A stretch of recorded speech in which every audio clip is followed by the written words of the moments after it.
How many countries has America invaded since the Second World War? America has been in 19 wars since World War II.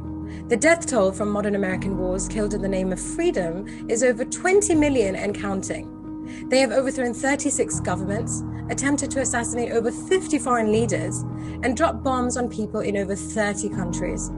Syria was the latest of 14 countries in the Islamic world that US forces have invaded, occupied, or bombed. But you believe your American media when they say Putin is a crazy warmongering dictator. Is your self-righteous indignation based on an understanding of basic history, or just triggered by the next new bandwagon that is trending on mainstream media? 90% of these deaths are ordinary men, women, and children. They started the Korean War, the Vietnam War, the Gulf War.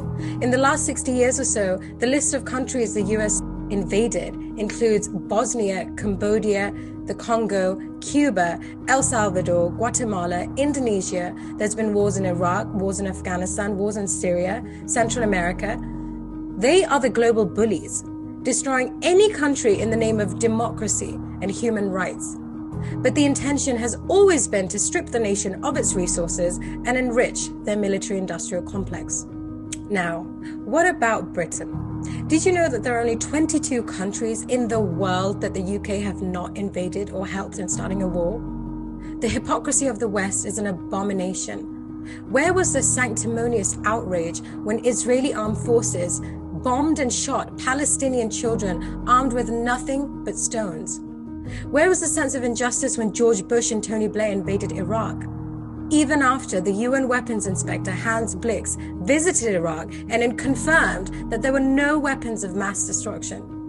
What a coincidence that Mr. Blix was found dead from suicide. Do any of you actually know Ukraine is not even a sovereign country? The state of Ukraine does not exist.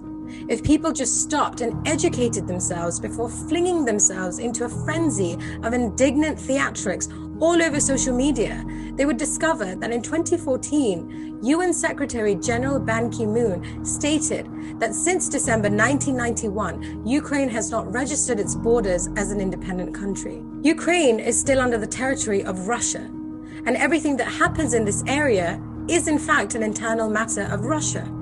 And as far as Putin is concerned, there is no invasion. But now suddenly you're all Ukrainian. You all stand with George Soros, Hillary Clinton, and Marina Abramovich. Everyone is so used to instant news, like instant coffee and instant noodles or instant text messages, you don't have the patience to step back, to query the historical context of present-day events, to educate yourself on an intricate and complicated ancient conflict. So my question is, when everyone starts shouting on the rooftops that today they stand with Ukraine, do they realize that they're actually standing with Russia?